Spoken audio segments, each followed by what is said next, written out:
Lutter contre le taux élevé des maladies transmissibles, les grossesses non désirées et œuvrer pour la prise en charge des apprenants en couture, coiffure et photographie. Tel est l'objectif qui a motivé l'organisation d'un atelier de formation au profit des artisans par la Confédération nationale des artisans du Bénin en partenariat avec l'Institut national d'ingénierie, de formation et de renforcement des capacités des formateurs. Démarré le lundi 16 août dernier sous le thème Éducation à la santé sexuelle en milieu extrascolaire, des apprenants du non formel des CFPA, CQP et des centres de formation alternatifs, c'est ce vendredi 20 août que s'est achevée cette activité à la base d'appui des artisans de Coutongbe. Au cours de cette dernière journée de formation, un débat sur la dépigmentation a permis aux artisans d'avoir une opinion claire sur les affres du fléau et la conduite à tenir. C'est ça alors,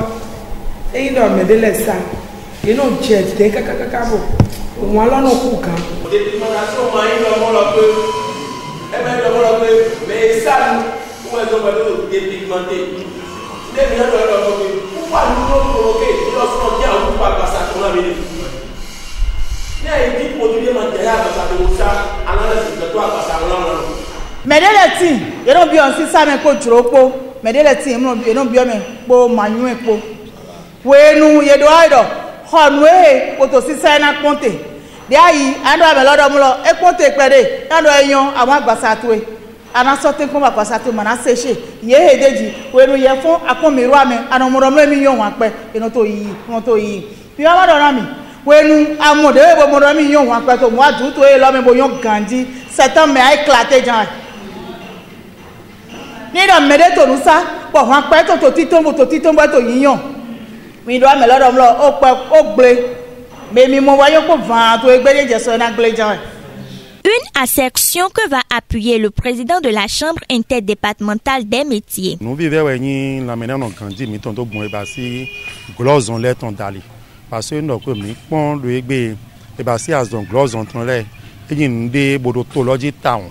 bon mais depuis mon do kodego azovi meton l'air au grand et meeting do l'air mais depuis mon kendo ko mon coton lego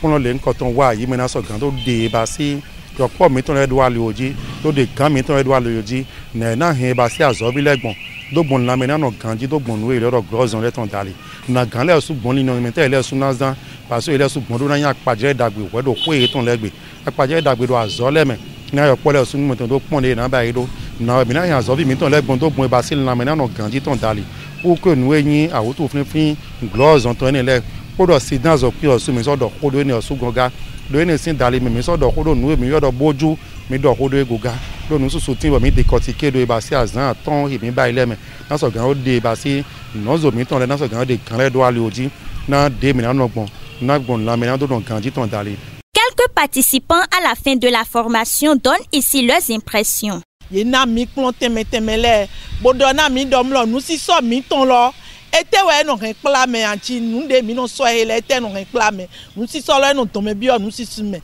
yena mi tu mo ne ton le fide to mi tele na mi na pasi na yedo bo nu pinpon e ton de mi na kon ele e na le to so ko to bo mana nu de gume mi do ko to nu ne le po patapata ji fide se na o lo fito monsieur ba na ton san ya na we na wule bonedo mi do ndo tunukun des titolin kotondai titolin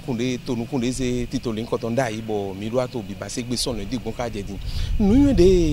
nyemodego do ndele tin bo mi kun bo nyemoteru bayi dai e viawu na ajito ajino ni do bayi sigba na nu de wa tito e wa temedi e o ndi me do na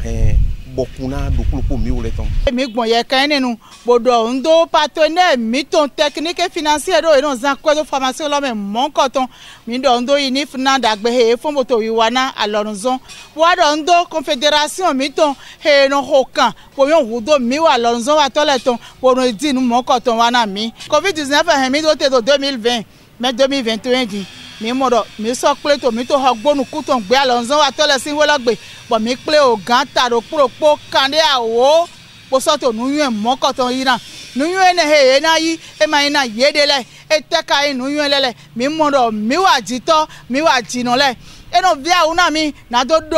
nous et glossing hopoto vimiton lekpo na do do poto azan vimiton lekpo na do zeto da yi na do seho eton nous ya hakan eton le e no zombo ali to vikpon na mi uga mi ule losu egbedi mi wa yipon de mi na gokoran vimiton le gbomno do hopo epo de mi gande vimiton le do aloji do poropo na we glossing azon konkotingbo na we sigamba ido ni no mete ye ka ingano bo invi omo lo abi gbogbeto na mo we bo na pon be tem lele supo po mi to ndo deji be gbe alorun di dagbe tewe boju yin na gbeto nínú yẹn yakoba ibo yan gbasagble bebo amogble nu gbigble mo nkan ton be jero ye vi lo sin so gbon le mo nkan ton ji be kun nile po mi to mi ma po mi u gan lele po. Rappelons qu'au total, ce sont les 9 communes du département de l'Ouémé qui ont bénéficié de ces 5 jours de formation sur 3 tranches d'âge, à savoir 10 à 14 ans, 15 à 19 ans et 20 à 24 ans.